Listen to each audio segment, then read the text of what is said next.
Assalamualaikum warahmatullahi wabarakatuh. Waalaikumsalam warahmatullahi wabarakatuh. Kembali bersama saya, Bambang Sadono, di dalam channel Inspirasi untuk Jawa Tengah. Mudah-mudahan channel ini bisa benar-benar memberi inspirasi, memberi motivasi, memberi edukasi, dan berusaha untuk membantu mencari solusi. Saat ini saya bertemu dengan Bung Kirno Prasojo, seorang yang sehari-hari aktif bagi pelaku bisnis wisata di Borobudur, mulai menjadi asongan, kemudian menjadi mengelola biro wisata, dan sekarang juga salah seorang koordinator sekitar 5.000 orang yang terlibat di dalam bisnis Borobudur, mulai pedagang, pengrajin, pelaku homestay, guide, kusir dokar, kesenian rakyat, tukang parkir, ojek, tukang becak, keamanan, dan sebagainya. Pak Kirno, apa saja kegiatan setelah Borobudur tutup? Ya, selama ini kita pertama kali ya bertahan aja Pak, duduk-duduk di rumah, melaksanakan anjuran pemerintah, tapi kan lama-lama juga nggak betah Pak kalau cuma di rumah. Nah, mau edukasi kepada para pelaku wisata untuk bisa menyesuaikan, beradaptasi dengan keadaan yang ada. Sementara itu Pak, kemarin kita sudah uji coba simulasi untuk para kusir tukar, terus VW wisata, simulasi, terus beradaptasi dengan situasi. Pak Kirno, persoalannya kan bukan hanya karena bosan di rumah. Persoalannya ini kan ribuan orang kehilangan mata pencarian. Itu gimana nasib mereka sekarang ini? Sudah berhenti sejak Maret kalau tidak salah ya?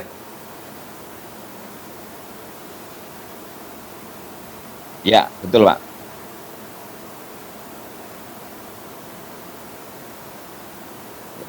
Jadi gini Pak, ya yang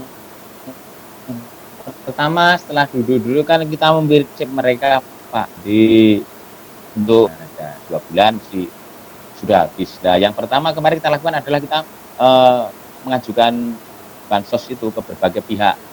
Kalau yang dari Taman Wisata Candi Borobudur sudah dapat Pak 1 paket sembako. Terus dari pemerintah itu Pak yang belum lah, terutama dinas pariwisata itu belum. Kalau yang lewat desa itu sudah Pak, yang bansos dari pusat, provinsi, itu kabupaten sudah. Tapi yang memang khusus untuk pelaku wisata itu belum, kita belum pernah terima. Dan kita sudah mengajukan ke berbagai pihak, termasuk kita lewat Badan Otorita Borobudur, itu data itu sudah kita sampaikan semua. Ini yang terdampak sekarang tidak bisa kerja, nah itu belum turun sama sekali. Nah, kebetulan kita para pelaku itu ya punya sampingan Pak, ada yang bertani, ada yang mungkin dagangnya pindah Pak, yang tadinya berdagang di Taman Wisata Candi Borobudur pindah ke pasar. Nah, itu ada yang seperti juga. Mereka kan harus berkegiatan. Jadi sebenarnya ketika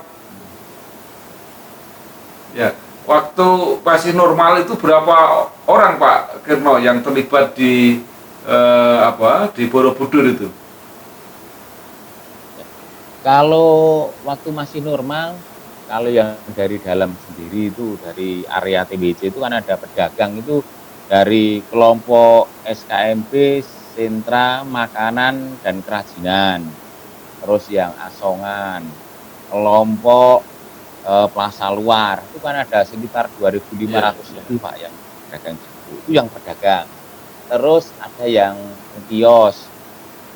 Terus yang di luar lagi guide Pak, sekitar 50 guide itu berhenti total itu Pak, nggak dapat pemasukan, nggak dapat apa karena itu tidak ada pekerjaan tuh Pak, nggak ada tamu ya nggak ada uang. Guide sekitar 50 itu yang di dalam Pak, di candi. Yang kawasan itu ada sekitar ya 7 bulan Pak, guide kawasan desa wisata itu juga. Terus kusir dokar itu ada 63 itu juga. Karena dokarnya sekarang beralih ke dokar wisata, Pak. Wisata desa, wisata tilik desa. Nah, itu kan tergantung dan bukanya candi. Itu ada 63. Kalau kusir dokar itu kan malah lebih kasihan, Pak. Dia bertahan hidup untuk dirinya sendiri, tapi dia juga harus memberi makan kudanya, Pak. Selama 3 bulan itu, Pak. Merawat, memberi makan kuda. Itu sudah hampir 3 bulan ini. Terus para pelaku homestay, Pak. Kemarin pariwisata itu gencar-gencarkan. Pokoknya semuanya pengembangannya di pariwisata. Setelah candinya tutup ya nggak ada tamu. Padahal kemarin investnya sudah banyak di pariwisata. Homestay ada berapa, Pak Gerno? Homestay ada berapa? Di sekitar Borobudur sudah ada 200-an lebih, Pak, homestay. Ya, di kawasan Borobudur 200 lebih, 200 homestay yang layak. Kalau yang biasa-biasa, biasanya kita kalau tamunya hike, ada event, itu yang tadinya bukan homestay langsung disulap jadi homestay ya bisa. Tapi kalau yang sudah memang layak, itu ya 200-an ada. 200 homestay rata-rata 5 kamar, Pak, per homestay itu. Jadi ya kalau makanya tadi saya mengatakan kalau candi tidak buka, nah itu kan ya karena sebagian besar masyarakatnya itu pekerjaannya di bidang pariwisata, dampaknya kan sangat terasa sekali sekarang. Belum lagi pelaku seni, karyawan hotel, Pak, hotelnya pada tutup, nggak bisa. Kemarin ada hotel yang membuka, tapi hotel itu kan juga jual Borobudur, Pak, jual candi, Pak. Kalau dia nggak bisa berkunjung ke Borobudur ya nggak jadi nginep. Gitu. Nah, itu yang sekarang yang dampak-dampak kita rasakan itu dengan masa-masa semacam. Hanya yang kita harapkan kita itu kan kalau candinya segera buka dengan apa sesuai dengan SOP atau kita melaksanakan protokol kesehatan yang ada, nah kemungkinan kita bisa untuk bertahan itu, untuk bertahan. Ya. Pak Gerno, kalau keadaan normal itu yang minimal bisa mendapat penghasilan berapa, yang maksimal bisa pendapatan berapa dari yang semua terlibat di bisnis Candi Borobudur ini? Ya, Pak. Kalau untuk kusir dokar itu minimal 1 bulan lah 2,5 juta lah dapat lah kusir dokar itu. Ya mulai setar itu sekitar jam 8 itu sampai jam 3. Sudah melebihi UMR itu, Pak. Dan cuma 15 hari karena sehari masuk, sehari enggak karena gantian sama yang lain. Tuh, terus untuk para pedagang ya rata-rata UMR lah. Kalau pas musim rame itu 1 kusir dokar itu bisa dapat 10 juta, Pak. Per musim rame. Homestay juga. Homestay itu kemarin 1 dusun kampung homestay ada sekitar 40-an homestay itu uang yang masuk itu sudah 1,2 miliar, Pak. Uang yang masuk. Jadi yang nginep itu sekitar segitu, Pak, masuknya. Ya. Itu turis asing itu suka homestay atau suka di hotel, Pak Gerno? Kalau tamu yang asing itu yang homestay juga ada. Terus itu kan tergantung tamunya, Pak. Jadi kalau tamunya itu yang memang hotel itu kan ada kelasnya yang apa ya, yang high itu atau yang seperti resort itu kebanyakan bule. Terus yang homestay itu juga bule juga banyak, Pak. Jadi kalau backpacker itu suka di homestay juga. Backpacker yang cari yang murah-murah gitu. Itu suka di homestay. Karena kalau di hotel nggak mampu. Nah, dia ke homestay. Karena homestay di sini itu variatif, Pak. Harganya mulai dari semalam itu 150 sampai yang 2 juta itu ada, Pak, homestay. Tapi ya, fasilitasnya tetap tidak kalah dengan hotel. Tapi tetap ya homestay, saya bisa punya rumah, terus kamar mandi di dalam, stand- Jadi itu sejak ditutup Borobudur sama sekali nggak ada kegiatan ya, artinya nggak ada alternatif lain. Alternatif lain. tidak ada. Hotel itu Pak kemarin ada bookingan itu sampai bulan September Pak, bulan September tahun ini. Nah setelah Borobudur tutup, bookingan itu cancel semua Pak. Jadi homestay misalnya, ini teman saya pengurus klaster itu ada yang punya homestay. Bookingan sudah sampai Desember itu ada yang booking. Itu juga setelah pandemi corona, Candi Borobudur tutup, cancel. Jadi sekarang itu ya belum ada gambaran yang mau nginep itu belum ada. Karena kan semua kan jualnya kan tergantung Candi Borobudur. Tapi kita kemarin sudah berusaha lah untuk jual paket yang wisata desa, misalnya menikmati Candi Borobudur tidak harus masuk. Nah, itu kita ya mulai mah menjual yang semacam itu. Cuma kalau sampai sekarang itu masih beritanya ya menakutkan kan yang datang juga, Pak, yang datang juga enggan gitu. Kalau situasi corona sendiri di sekitar Borobudur seperti apa di Kabupaten Magelang? Kalau di tempat kita sebenarnya zona hijau Pak, jadi aman Pak. Borobudur itu ada beberapa yang dievakuasi, itu setelah dicek itu negatif semua. Terus kalau saat ini saya lihat setiap hari Minggu, Sabtu Minggu, itu sekitar Borobudur itu full Pak, full orang yang bersepeda itu. Sepeda itu. Jadi saya kalau Candi berbuka itu saya yakin langsung ada pengunjung. Oh di pintu masuk itu sudah olah seperti antrean itu Pak. Yang sepeda dari mana ngumpulnya nanti di Borobudur itu sudah banyak sekali. Kalau ada beberapa pedagang yang terus memanfaatkan yang tadinya jualan makanan di dalam wisata Borobudur ya, terus jualan ya, di luar. Ya. Pagi itu jualan, mulai jam 3 itu ada yang dalih semacam. Jadi sekarang apa yang diinginkan atau diharapkan oleh teman-teman yang sehari-hari sebenarnya mendapat penghasilan dari Borobudur?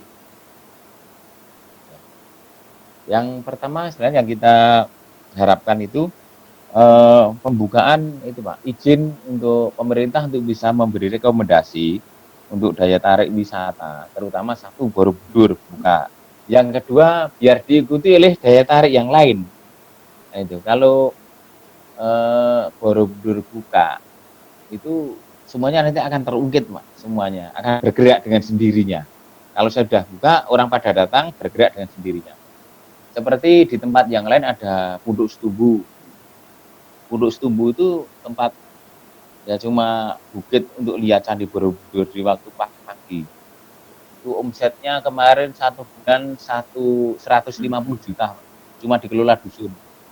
Itu mungkin itu juga bisa mulai diberi rekomendasi untuk buka.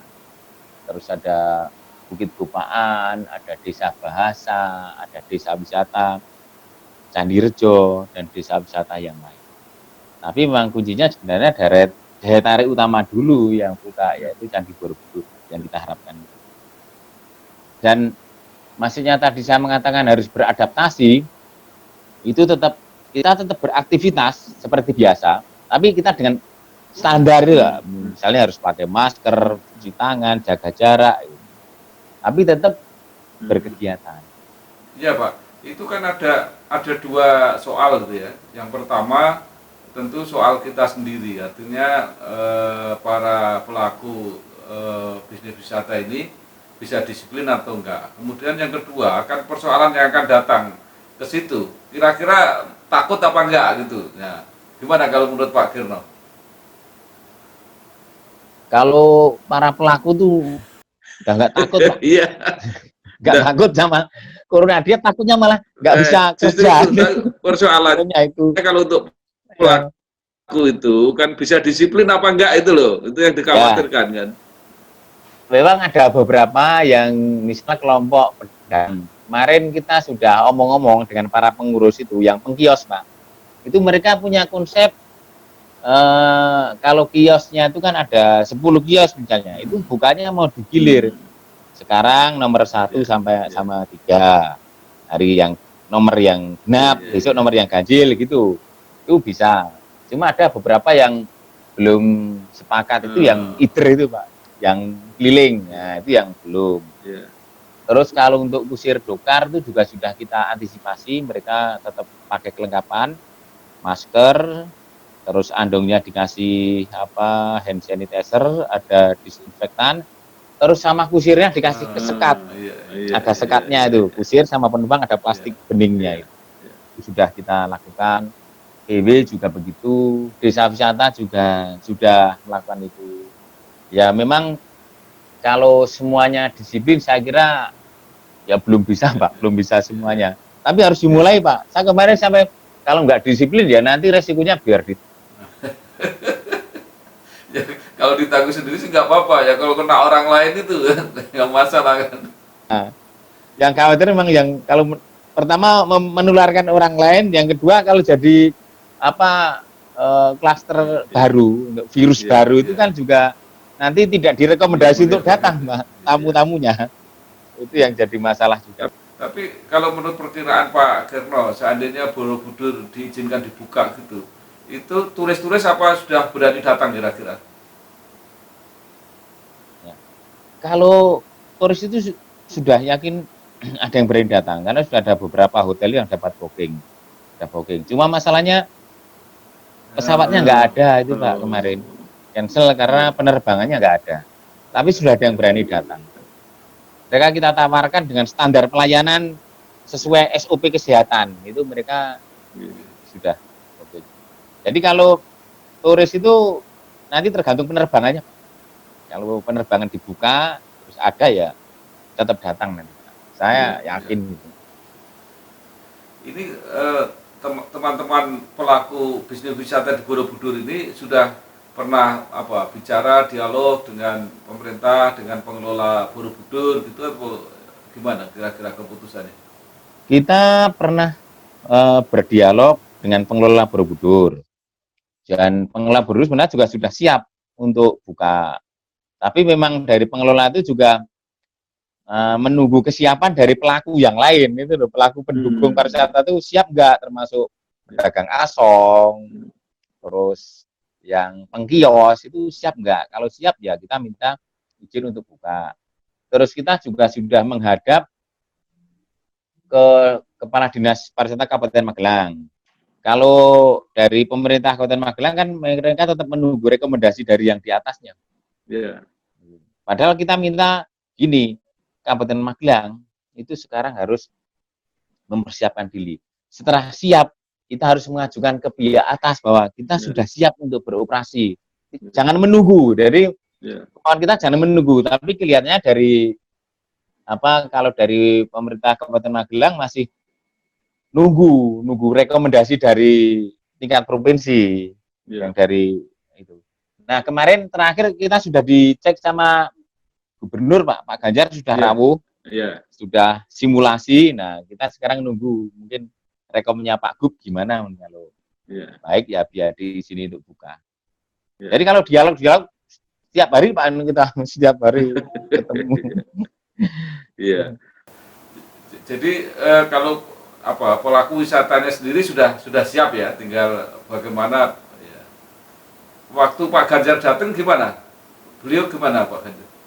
Datang ya mereka sudah apa, beliau sudah kelihatannya sudah oke itu udah ACC Ya, kalau ya, oh ini sudah pas, ini sudah pas.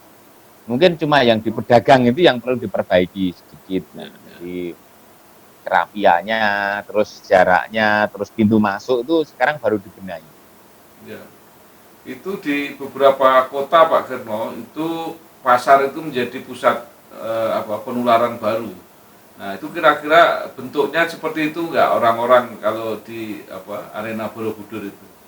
Nah, kemarin itu yang kita apa jadi perhatian khusus memang gini, kalau tamu datang turun dari mobil masuk loket itu sampai masuk candi sudah bisa diatur Pak, jaraknya bisa Hmm, diatur, terus jadwalnya misalnya ini naiknya digilir, naiknya ya, candi berapa orang dulu itu bisa. Tapi setelah masuk ke tempat pedagang, nah itu yang kemarin belum pas. Nah, kalau melihat yang pasar-pasar tradisional kan memang sampai saat ini masih belum standar, Pak. Belum menggunakan standar kesehatan secara cara pas gitu. Ya. Itu Pak Kerno kan ada yang tim atau bagian keamanan, apakah itu tidak bisa dimaksimalkan? Nah, kemarin memang sempat kita omong-omong. Kebetulan saya kan ketua tankernya itu, Pak, tim anti kejahatan dan kekerasan itu kan keamanan pariwisata di lingkungan sini. Kemarin sudah dialog sama para pedagang. Gimana kalau nanti ada penindakan tegas, kalau ada yang melanggar, tidak, daripada karena 1-2 orang melanggar membuat Borobudur ditutup lagi kan lebih dampaknya ke semua orang. Nah, kita mungkin mau lakukan itu, Pak, nanti ada, karena orang kita tuh memang harus ada ketegasan. Kalau enggak, yang tidak disiplin itu, Pak, itu nanti mungkin bekerja sama dengan pihak kita, tim keamanan kita, untuk menertibkan itu. Ya. Jadi kalau menurut Pak Kerno, kapan ini Borobudur sebenarnya sudah siap untuk dibuka lagi? Kalau saya melihat dengan kondisi yang ada di lapangan itu sebenarnya kan saat ini sudah siap sebenarnya, Pak. Yang di luar loh Mas ya, ada homestay, desa wisata, terus di jalanan sudah banyak wisatawan sepeda, itu sebenarnya sudah siap. Terus saya melihat di taman wisatanya sendiri kan sudah mempersiapkan macam-macam, tak itu tempat cuci tangan, terus sampai dengan bilik sterilisasi itu juga sudah ada. Dan apalagi kalau naik ke candinya itu kan terbuka, Pak, dan panas. Saya kira virusnya itu kan nggak tetap aman nanti karena bukan di tempat tertutup. Itu kan kalau candi kan panas sekali, Pak, panas. Dan terbuka nanti ya tetap insya Allah sehat lah, Pak, orang-orangnya. Jadi saya melihat itu sudah siap kalau dari kita. Baik, Pak Kerno, terima kasih informasinya. Mudah-mudahan ini nanti didengar dan dijadikan pertimbangan oleh semua pihak, baik oleh manajemen Candi Borobudur maupun oleh pemerintah, bahwa para pelaku wisata di Borobudur sudah menunggu, sudah rindu untuk melayani beraktivitas, melayani pengunjung untuk beraktivitas. Ya. Silakan, mungkin masih ada hal yang ingin Pak Kerno sampaikan, baik kepada lingkungan teman-temannya sendiri maupun kepada calon turis maupun kepada pemerintah, pengelola candi dan sebagainya. Silakan, Pak. Ya, jadi saya berpesan untuk teman-teman saya, para pelaku wisata yang menjadi pelayan, bahwa di masa semacam ini kita tidak bisa menunggu. Kita harus bergerak, kita harus bisa beradaptasi, kita harus bisa menyesuaikan diri. Karena orang yang bisa bertahan adalah orang yang bisa beradaptasi. Jadi saya minta semua teman-teman bisa mempersiapkan diri untuk melayani tamu dengan standar COVID-19, standar kesehatan. Nah, kalau untuk para tamu, kita sudah siap untuk melayani kedatangan para tamu wisatawan di Borobudur dengan protokol kesehatan yang sudah ditetapkan oleh para ahli.